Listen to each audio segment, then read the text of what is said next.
The Athletic.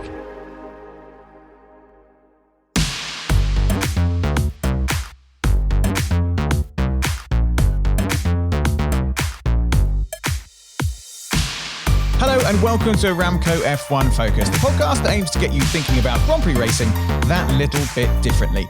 I'm your host, Tim Silvey, and joining me are racing driver come broadcaster Alex Brundle and statman come walking F1 encyclopedia Sean Kelly. Alex, first to you, how's it going, my friend?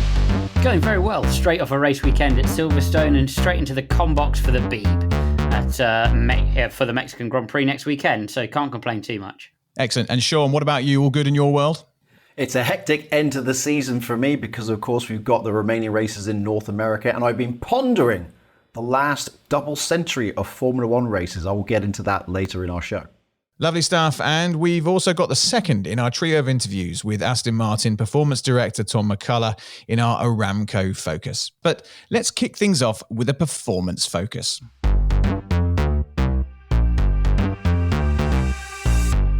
Right then, Alex, let's get cracking. Now, in the recent US Grand Prix in Austin, we saw the unusual occurrence of two cars being disqualified for excessive wear to the plank on the floor. And it's that topic that frames your performance focus today, isn't that right? It frames it, certainly, but I think it's indicative of a broader topic, which is what happens to race teams when you effectively take all their practice away. The audience love to see race teams put on the back foot, and they love to see mixed up grids. But what kind of crazy, frantic rush occurs within those teams? And what are the effects of that when you just delete the part of the race weekend where they're trying to prepare themselves to go racing? Now, first up, and actually, I'm going to come to you with this one, Sean, and let you hijack this question somewhat with some historical context. What is the plank and why is it important? Well, I'll let Alex explain from an engineering perspective the necessity of the plank. But the history of the plank is that it was introduced in Formula One at the 1994 German Grand Prix.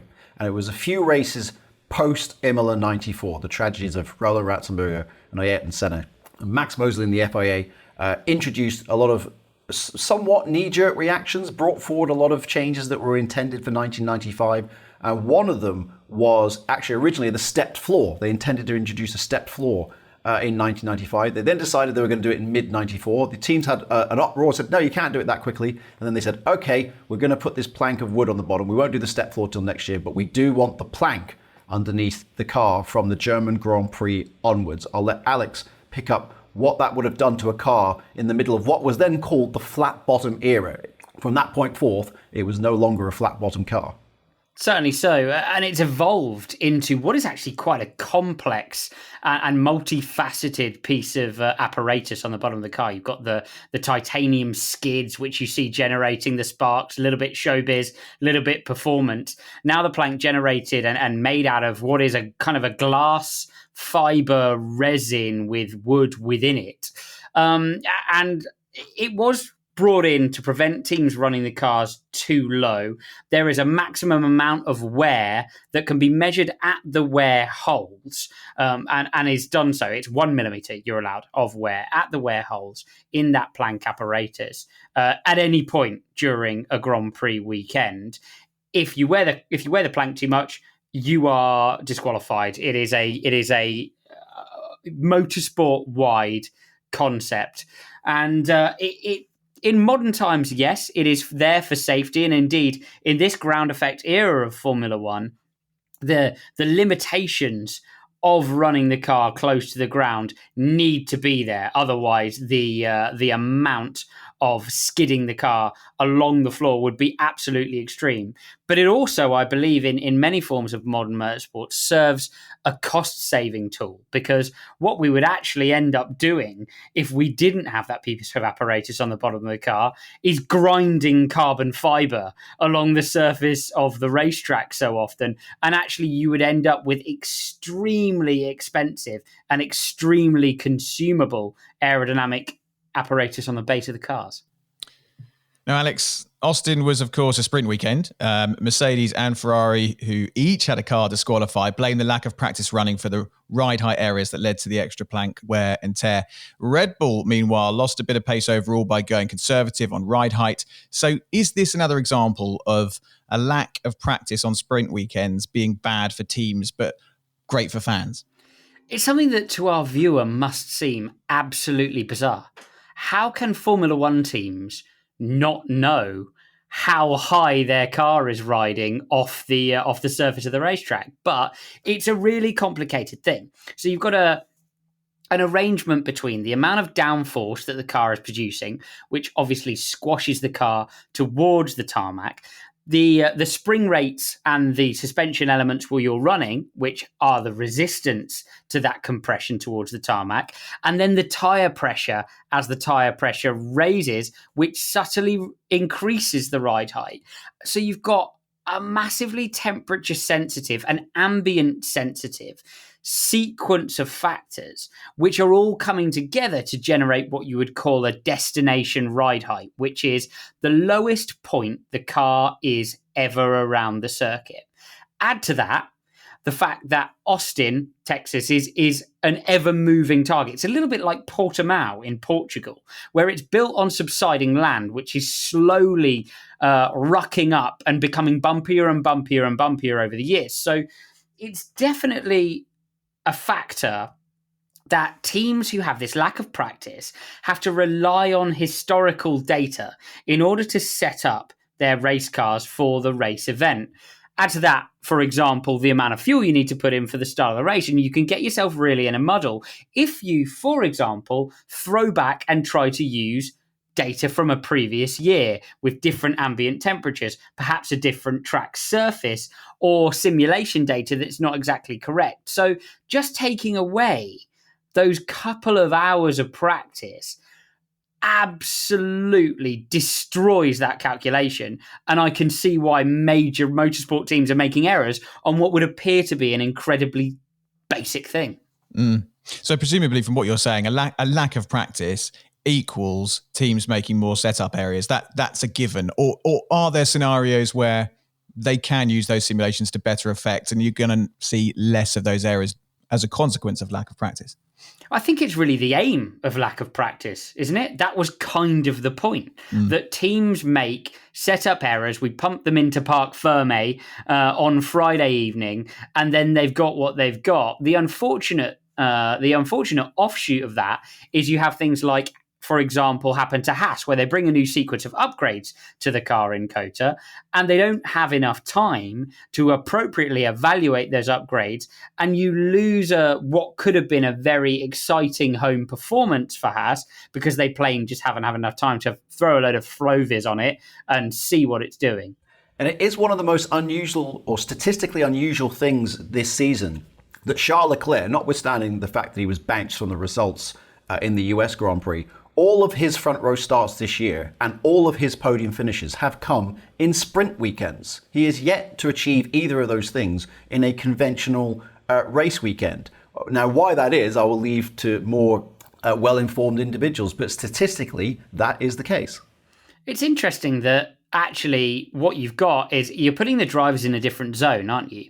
You're asking, I remember saying this in comparison between George Russell and Lewis Hamilton when the Mercedes was really struggling with the bouncing and the rear management issues in this latest generation of regulations, that some drivers can really drive around an imperfect car, but also some drivers are much better at that communication with the engineering team to get from free practice one, when they go out and it has a little bit of this or a little bit of that or lacks a little bit of efficiency, to the end of free practice three to get the car absolutely how they want it and in a nice efficient window. So it's actually a different skill. You're moving it perhaps to move the error bars even wider, closer to the rally driver and further away from the single-seater driver in terms of a skill range, which is quite an interesting dynamic, isn't it?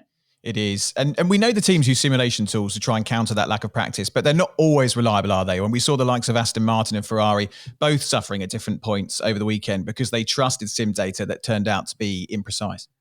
I'm going to throw you back to Singapore when we were discussing an extension of the runoff area. I think it was turn 16 down in the final sector. And actually, teams were concerned the runoff area is going to be lengthened because of an addition of the DRS zone, which would have run through turn 15. That was declined by the FIA. And one of the reasons it was declined by the FIA was because of the massive bump on the simulation data in the middle of turn 15, which was a bump which doesn't exist. The laser scan for the simulation data was incorrect in that instance. And so all the teams went out in FP1 with massively higher ride heights than they needed because of this bump. That happens all the time, imperfect laser scans and imperfect circuit edges. Add to that the fact that the tyre manufacturer Pirelli will not give out a totally accurate tyre model for the tyre product they deliver. Why will they not? Because they don't want their competitors to get hold of it and potentially copy their tyres. So all of those different little bits of extra fudge around the simulation data detract from the team's ability to appropriately set up the cars. Love a bit of extra fudge. Do you think the drivers like the added uncertainty that comes with sprint weekends? I mean, we obviously do, well, most of us do as spectators. We like it being mixed up a little bit. Or for a driver, does it very much depend on what car you're driving? No, they dislike it generally. I think that, taking away from a driver's ability to set a car up to the specification that they want, it is a really difficult one and is potentially even a little bit dangerous in certain scenarios. I was amazed, for example, this year we ran a sprint event in Spa with all of the compression at the base of Eau Rouge and the difficulties associated. You are only ever, as the inception of this plank regulation dictates, you're only one ground out moment away from losing all of the downforce and having a massive accident. And I think that is something we really do need to keep in mind when we limit drivers' practice out on the racetrack. I mean, obviously the teams have a massive amount of data to get around that, but it is something that is incredibly difficult for the drivers. For the fans, I can see why they enjoy it. It puts a huge curveball into race day. I don't like losing cars from the grid, though, when they need to go into the garage to make changes before the Grand Prix. Yeah, very fair. And what's your personal take on sprint races? And for me, it's a bit hit and miss. The US race wasn't fantastic. Would you change them at all to mix it up a bit? I do think that there needs to be a reverse grid element to the sprint races. I very much enjoy that in Formula 2. And I've enjoyed it in Formula 3 as well. I think that would really add something. You need to be careful, though, because we do see that the more you mix it up, the more you actually generate this sort of cruise effect where major championship contenders just sort of go hands off.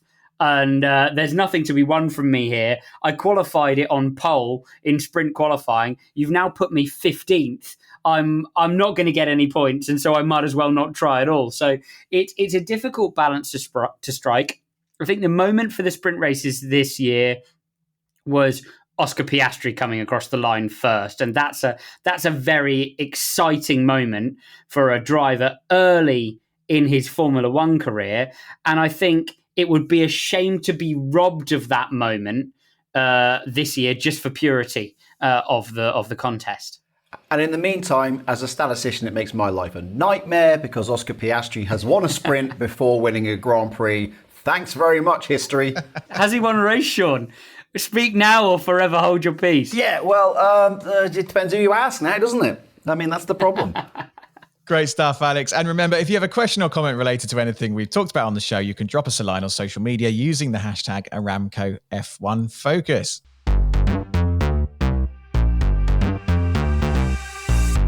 Right then, it's time to bow down to the stat master in Sean's Stat Focus. Sean, what statistical delights have you been ruminating on recently?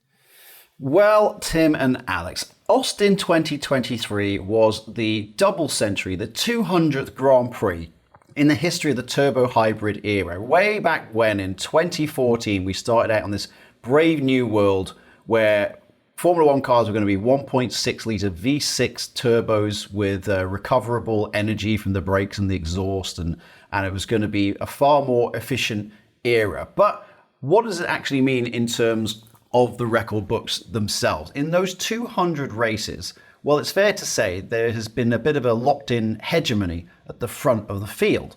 Of course, Lewis Hamilton, the dominant driver of the era, with 81 wins. And Max Verstappen in Austin claimed his 50th win overall, all of which have come in the hybrid era. The other two behind them, the next two cars behind them, next two drivers behind them, Nico Rosberg on 20 and Sebastian Vettel on 14, they're both retired. So the next most successful driver in the hybrid era is Valtteri Bottas with 10 wins, believe it or not. So in this era, since 2014, 13 drivers have won. We've had 9 new winners in that time, the most recent 2, Carlos Sainz and George Russell last year in 2022. And we've got drivers who've put up good numbers but not won so far. Lando Norris, 12 podiums now without a win as of Austin 2023. Oscar Piastri's pushing through, notwithstanding the fact that he may or may not have won a race in Qatar, depending on how you look at it. Lance Stroll's been on pole position but hasn't won a Grand Prix. And then, of course, we have the big outlier, Fernando Alonso, a 32-time race winner, but he has never won a hybrid race. His last race win was in 2013, the last year of the V8 era. He's won a hybrid race, just not in a Formula One car. I would have run it in a Toyota Le Mans car. But I do take your point, Sean. Yes, indeed. Indeed so. That is extra fudge, folks. Sean, this era has been dominated by 3 teams. Is it normal that 2 or 3 teams dominate regardless of the engine formula?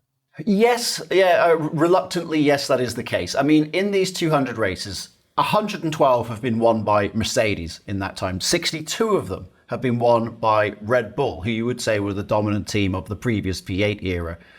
Ferrari have won 22. So at that point, if you've been keeping score, we're now up to 196 of the 200 races won by just those 3 teams. So in that time, we've had 4 races, just 4, that have been won by all of the other constructors on the grid.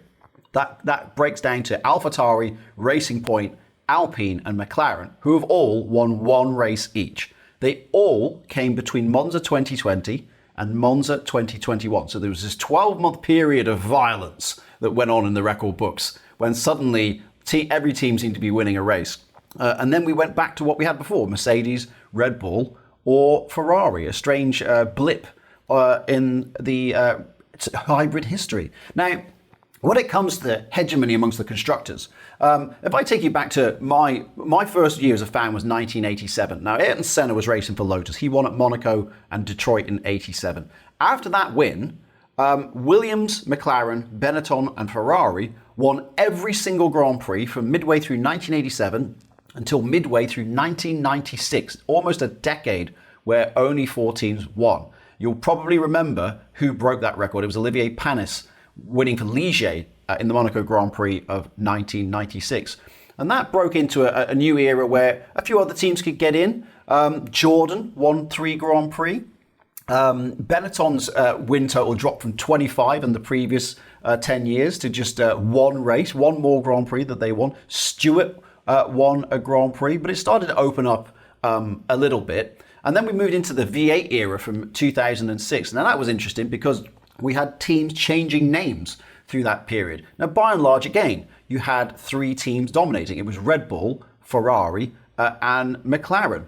Now, then there was the Enstone team, Renault and Lotus. They won 12 races. Then you had, however you want to call it, Honda, Braun GP, and Mercedes. Well, they only won 13 in that era. And then you got the stragglers. BMW Sauber won a race, Toro Rosso won a race, and Williams won a race. So in that sense, what we have seen in terms of 3 teams dominating is actually not terribly unusual within that sample set of 200 races.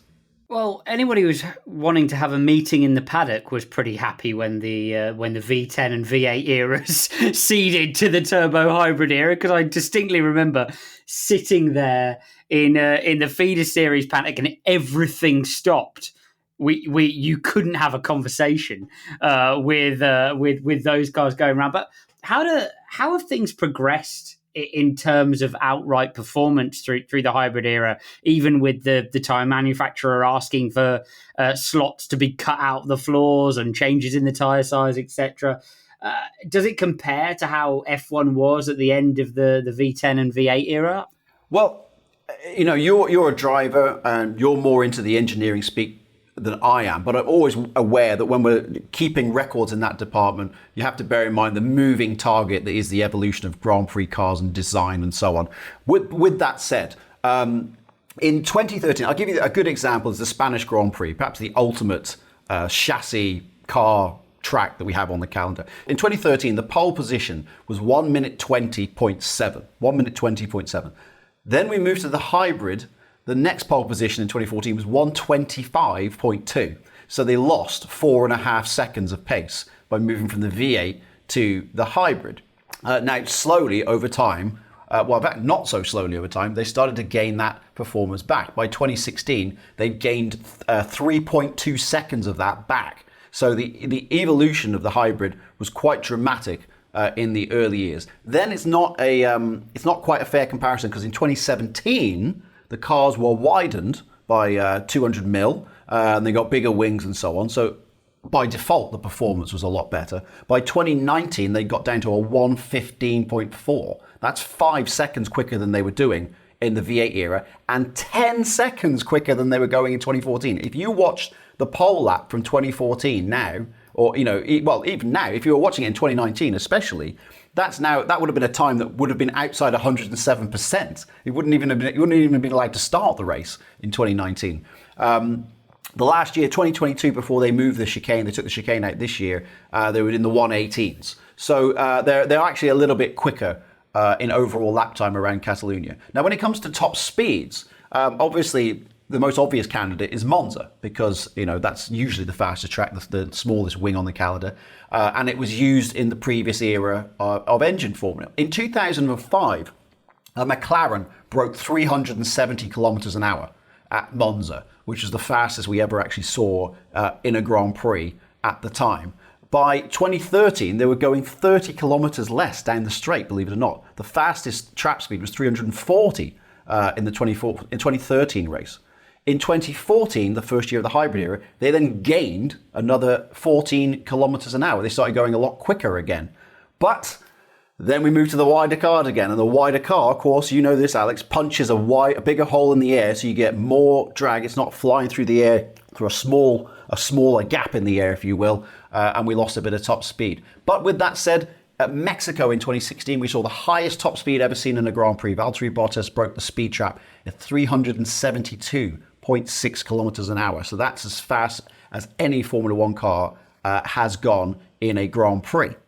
Always important to remember that actually it's the turbo element which generated that, because of course Mexico having its specific air pressure reduces drag, but also reduces the amount of oxygen available to the engine, unless of course you can compensate using turbo power, and the confluence of those two factors were what generated that peak speed for Valtteri Bottas. Right. And also back in 1988, which was the one year where we really had a good comparison between turbo and non-turbo in Mexico City, all the turbo cars, even the relatively uncompetitive ones, qualified much higher than they would have done, simply because they could get more air into the engine. And it gave them, I don't want to say an unfair advantage, because it was in the rules, but those Benettons, which are the fastest non-turbo cars, couldn't even score a point that year. I distinctly remember racing a naturally aspirated car against a turbo car in a BOP formula at Mexico City, and the governing body coming around to apologise to us because they couldn't make the turbo car slow enough in that ambient condition. Yeah, there's a big discrepancy, isn't there, between the speeds of these cars over the years? But weirdly, on a broadcast TV, you can barely tell the difference. It's a funny old thing. is a lot of the domination, Sean, of the top teams down to the increase in reliability during the past 10 years or so? And how does that reliability compare with F1's past?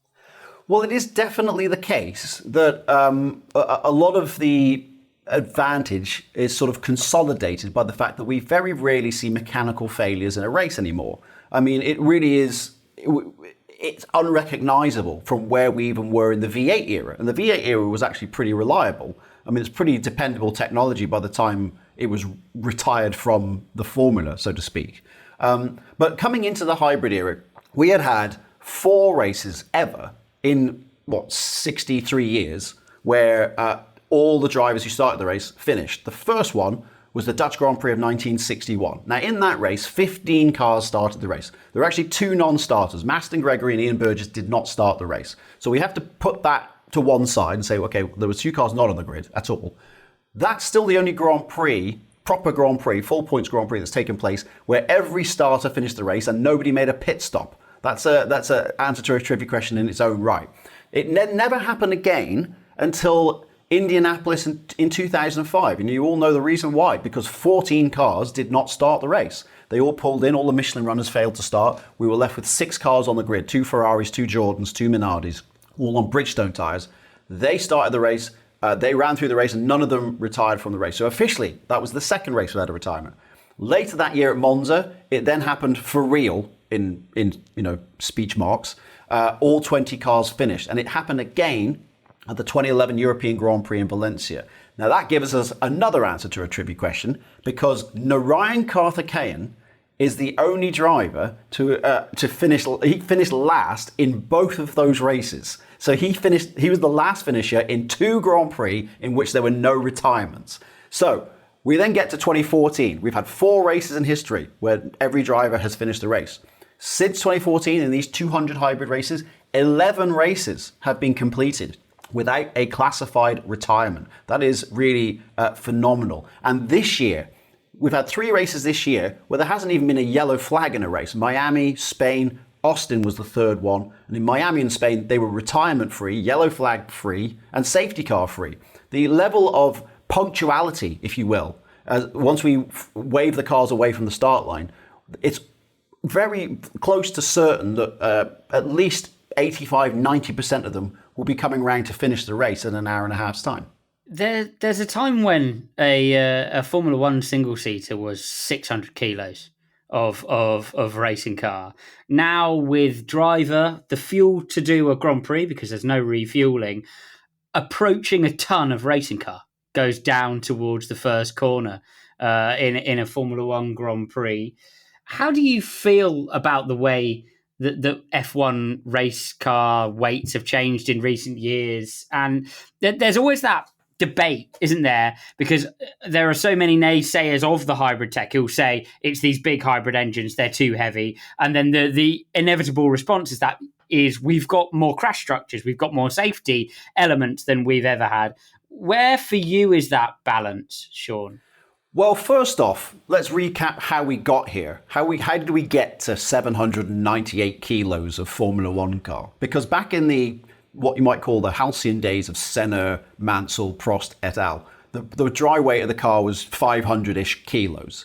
But they didn't used to include the driver's weight back then. So it's a little bit, I think it might be a bit of an unfair calculation. You might want to add 70 to that once you put a driver into it. From 1995 onwards, and we did mention previously the post-Imola changes after Imola 1994. That ushered in an era where the FIA was much more willing to make changes. And one of them was include the weight of the driver. So by 2008, the dry weight was 585 kilos. Then refueling was banned. That meant the fuel tank had to get bigger. So then KERS was added. By 2013, we were up to 642 kilos. Then the hybrid era began, and that added another 50 kilos to the minimum weight limit. Because the power unit, I'm reliably informed, I don't know this because I haven't put them on a set of scales, the power units I'm reliably informed are around 150 kilos. Now, at the peak of the V10 era, Honda and BMW were building 3-litre V10s that weighed 88 kilos instead of 150. So you can see straight away, okay, well that's going to add something to the weight limit. Then in 2017, the cars got wider. Of course, if there's more real estate on the car, you're going to need a higher minimum weight limit. It goes up to 728. Then in 2018, a halo goes on the cockpit. That adds another 6 kilos.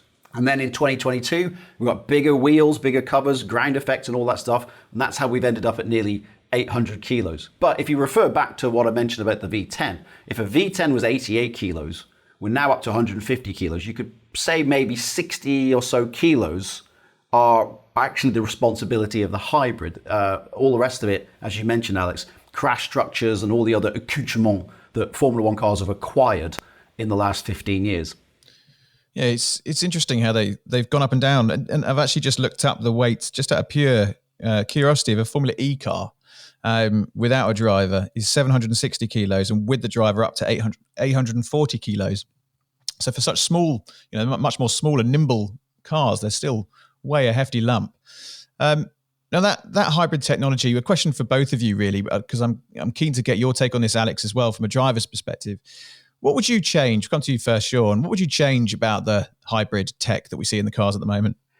I actually wouldn't change anything necessarily about the tech. I'm firmly on. You might accuse me of towing the corporate line, the party line here, but I'm firm in the belief that these engines are the most technically impressive engines that have ever been in Formula One.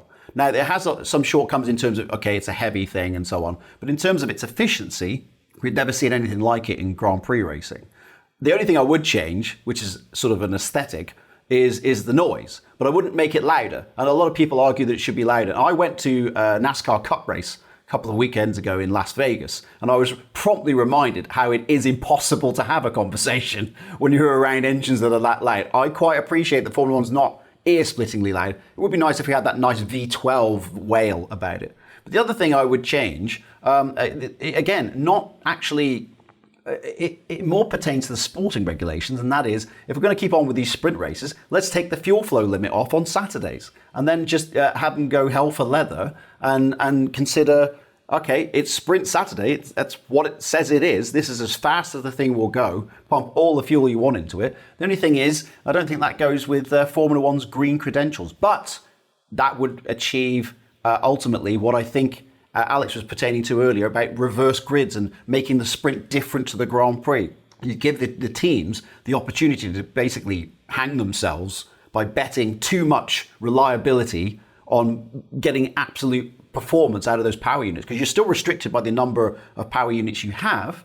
So if you run it harder than it's necessarily supposed to be designed to do to get a few extra points on Saturday, you might be compromised either on the Sunday or at another Sunday, 7 races in the future when suddenly the engine blows up. It would all be very Ken Miles, wouldn't it? It would, 7,000 plus, go like hell. I like that idea. They'd all be harping for another power unit though, wouldn't they? They'd be harping for another ICE unit or a sprint engine. I look at it and I think, do our audience really understand two motor generator units? So you've got the MGUK, which sits in the gearbox and it generates battery charge from the rotational forces inside the gearbox, and then you've got the MGUH, which does a very similar thing, but it just connects into the turbo and spins the turbo up. I think you could get rid of one of them and the associated weight, and I'm not sure anyone would really notice a huge amount. And of course, then you could get rid of the amount of battery capacity required to contain the energy generated by that hybrid element. I would go for that and do that. I don't think we need any more capacity in a Formula One engine. I like the move towards synthetic and biofuels. I think that's very intelligent in the world that we live in now.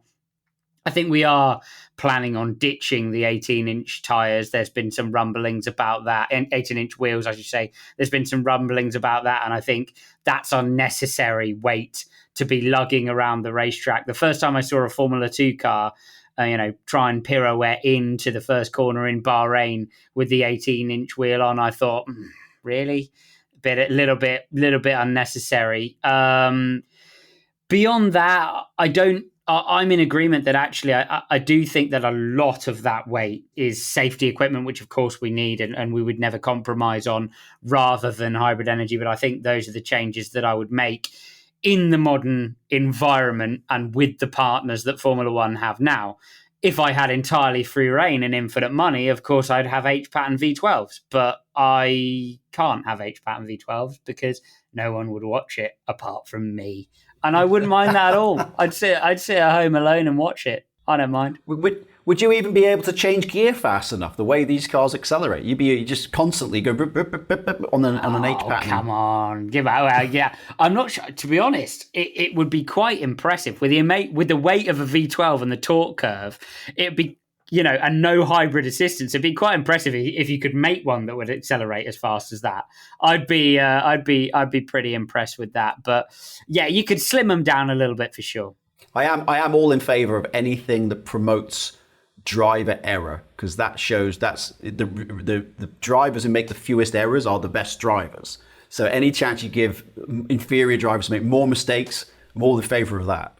One thing I'm not behind, and I think it's the way that it will go, and I will complain briefly and then still watch it and love it, is greater electrification, to the point where, we see drivers doing the Formula E overtake, which is all I need to do is stay on the throttle and drive by you and then save fuel, tyres, energy for the next 3 corners. For me, that's not the way I want to see Formula One motor racing.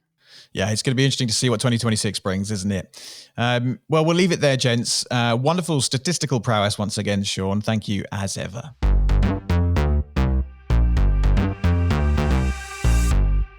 Right, it's now time for our Aramco Focus, which features another interview with Aston Martin Performance Director Tom McCullough. This time, he tells us all about how an F1 team goes about introducing upgrades to a car. Tom, thanks for joining us. F1 fans are used to the idea of teams bringing upgrades throughout the season, but perhaps you can give us some insight into how that process works. For example, what are the factors driving what upgrades are brought? A lot of the updates that we bring to the car during the season are aerodynamic. That is the key performance differentiator in Formula One. Saying that, we're also trying to evolve all the smaller or the parts that don't have a significant influence on performance, but they need to be evolved as well, because if they stand still, you fall behind. Now, a lot of our understanding of how to develop the car comes from our simulation tools, but also our competitor analysis of where we're strong and where we're weak. So everyone's got the same regulations to work to. Everyone in Formula One. The fantastic thing about Formula One is you can design and develop the car as you want, so different to most of the series. So the end product of that, when you get to the circuit, and the circuits are all different, and the requirements of those circuits are all different, but you tend to develop an understanding of the strengths and weaknesses of your own car. Your drivers are saying, I'm limited by this. I feel I'm not as strong in this corner compared to that car I was following in the race. And we go back and we look at that data, like a fantastic competitor analysis data. So we know how the other cars are achieving their lap time. We don't know exactly the mechanisms by which they're achieving their lap time, but we can for sure say in a low speed, a medium speed, a high speed corner, X team gains due to this, from a GPS overlay or sector analysis. So we take that information, we look at our own development tools. Our simulation tools lead us to say, for that car to go quicker, you need to improve the performance here, here, and here. And this is the most lap time sensitive way of doing it. So of course, the understanding of where you need to improve is relatively easy. The hard bit is how you achieve that. And again, that's, I fall back to largely on the aerodynamic side, but you're forever correlating the track data to your development tools. So your development tools, mainly aerodynamically, are obviously the wind tunnel and CFD, but then you're also using the simulator and the offline simulation tools, to close the loop on that process and to generate the lap time sensitivities and give the direction to the core development team as to where they should be looking. And the kind of trades they have to make, because that's often the case. It's very difficult to just add performance per se. You're forever adding performance, but maybe as a bit of a trade, and that's always been the job, really. Do you ever have a situation where the driver says, "Oh, this is a horrible upgrade. It feels terrible," but actually you find it improves the lap time? I've had some really interesting examples over the year. Now, we obviously study car data to the nth degree. The drivers are very stability limited. They like a nice, different levels of stability for different drivers, but they want to have the confidence to attack a corner and know that the platform below them is going to do what they expect. I've had times where, and often it's interesting to ask a driver what he thinks about the car before he sees his position in the tiles, because I guarantee if you do a practice session, even experienced drivers, if they come in and they think that balance isn't too bad, the guys have pitched the car pretty good there. If they look at the lap time and he's 16th fastest, this is rubbish. If they come in the third or fourth fastest, it's like, yeah, car's pretty good, to be honest. Let's just fine tune, It's like, you have to be data driven. You have to understand your drivers. You really have to understand your environment, the track, the conditions. The tyres can be so fundamental. If you are out of the window with the tyres, or you've decided to do some test items which have resulted in the tyre temperatures dropping out the window, if the driver then goes and tries to do a lap, he won't be quick, So it's just that global understanding of all the key parameters, and it's key to make sure you don't get lost at a race weekend. That was the great Tom McCullough, Performance Director of the Aston Martin F1 team, and we'll have more from him in the next episode. Well, that's about it for this episode, but we'll be back with you again soon for more stats, more performance insight, and more F1 chat. In the meantime, be sure to like, follow, or subscribe to the Race F1 Tech Show podcast feed to ensure you never miss an episode of that podcast or this one. Alex, what's next for you? I am in the commentary box again for the Mexican Grand Prix, and then preparing next year's racing exploits. It is silly season for us sports car drivers after all. Very good. And Sean, more fun on the horizon for you? Yep, I should be on stage again this weekend, impressing or annoying our guests and fans at the Formula One racetrack in Mexico City. One of my favourites of the year, the atmosphere among the very best that we encounter on the Formula One calendar. Completely agree. Terrific stuff. Well, thank you both for joining me. Until next time, it's goodbye from Alex. Goodbye. Goodbye from Sean. Bye. And goodbye from me. Goodbye.